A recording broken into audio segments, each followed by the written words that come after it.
रावण आज का तब का राम जी के समय का थोड़ी था, बहुत पुराना था रावण, अमर था एक प्रकार से, जब तक भगवान नहीं आएंगे तब तक नहीं मरेगा।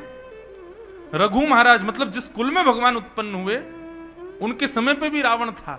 रघु महाराज का भेष धारण करके रावण अयोध्या पहुंच गया उनकी पत्नी का पातिव्रत तोड़ने के लिए।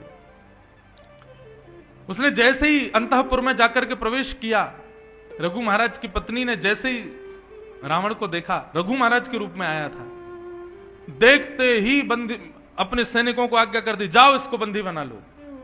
अरे देवी मैं रघु हूं। बोले तुम कौन हो ये तो असली पता चलेगा, लेकिन पहले इसको बंदी बनाओ। देखते ही बंदी बना लिया। इतने में रघु महाराज आए। रघु महाराज से कहा देखो आपका रूप धारण करके कोई बहलूपी आया है। रघु महाराज ने कहा अपने रूप में आओ, नहीं तो मैं तुम्हारे प्राण हरण कर लूंगा। तब वो रावण बना। रघु महाराज ने कहा कपटी छल करता अपने गुरु के साथ। बाण निकाल करके धनुष पर संधान करके जैसे ही रावण को मारने लगे, ब्रह्मा जी प्रकट हो गए। बोले भगवान अनर्थ मत करो। क्यों? भगवान का पार्षद है ये जय विजय रावण और कुंभकर्ण, और इनकी मृत्यु कर देने के लिए भगवान ही पधारेंगे। रघु महाराज बोले अब ये बाण मेरे प्रत्यंचा से निकलेगा ही, ये अब शांत नहीं रह सकता। भगवान से कह दो अपना नियम बदल दें, कह देना एक को मैंने मार दिया। बोले भगवान ने ही मुझको आज्ञा करके भेजा है कि आप शांत हो जाइए, क्रोध मत करिए, इसको मत मारिए, ये बाण मुझे दे दीजिए।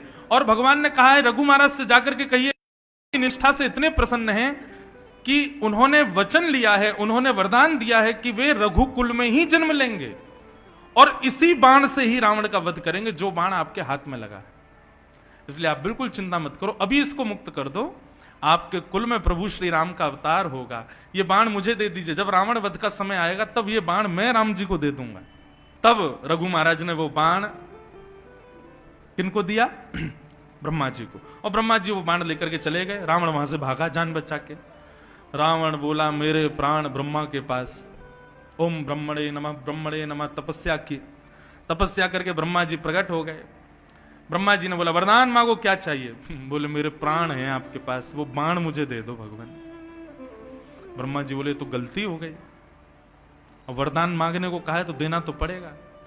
तो ब्रह्मा जी ने कहा फिर भी तेरे प्राण निकल जाएंगे, ले तू बाण ले जा, लेकिन तेरे प्राण राम जी ही हरण करेंगे, क्योंकि विधि के विधान को तू मिटा नहीं सकता।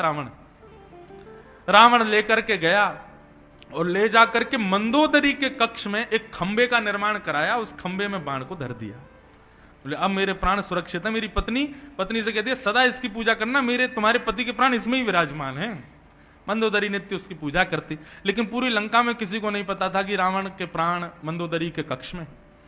जब प्रभु श्री राम का अवतरण हुआ, युद्ध हुआ, राम रावण खूब बाण मारे, राम जी ने नहीं मरा रावण। तब विभीषण जी ने बताया, बोले भगवान नहीं मरेगा।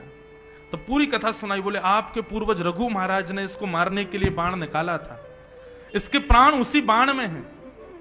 और प्रभु वो बाण ब्रह्मा जी ने लिया, ब्रह्मा जी से तपस्या करके इसने ले लिया। अब इसने कहां छिपाया ये किसी को नहीं पता। तब राम जी बोले ये तो काम एक ही आदमी कर सकता है। हनुमान जी इधर आओ, लंका में वो बाण रखा है, ढूंढ के लाओ।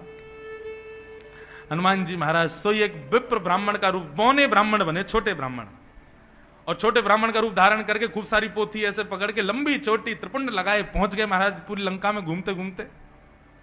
हनुमान जी ने अपनी बुद्धि चलाई। बोले पति अपनी सबसे कीमती वस्तु अपनी सीधी सादी पत्नी को ही देता है। बोले जब तक मैं आज्ञा नहीं करूंगा ये देगी नहीं। बोले चलो सीधे मंदोदरी के पास। मंदोदरी के पास गए और मंदोदरी के पास जाकर के कहा, मंदोदरी रो रही थी। हनुमान जी बुद्धिमान तो बहुत हैं। हनुमान जी पहुंच के जाके बोले अरे तुम रो क्यों रही हो? बोले देखो ना मेरे पति को राम जी मार रहे हैं, मैं रोऊं नहीं तो क्या करूं? अरे तो तुमको रोने की क्या आवश्यकता?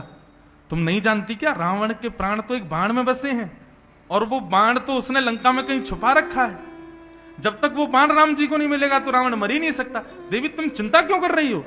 जैसे ही मंदोदरी को याद आया कि अरे प्राण तो बाण में बसे हैं, मंदोदरी गई जाके सीधे खंबे से लिपट के खुश हो गई। बोले हाँ हाँ हाँ मेरे पति के प्राण तो बाण में बसे हैं, उनको तो राम जी के पास वो बाण ही नहीं, वो तो मेरे पास है।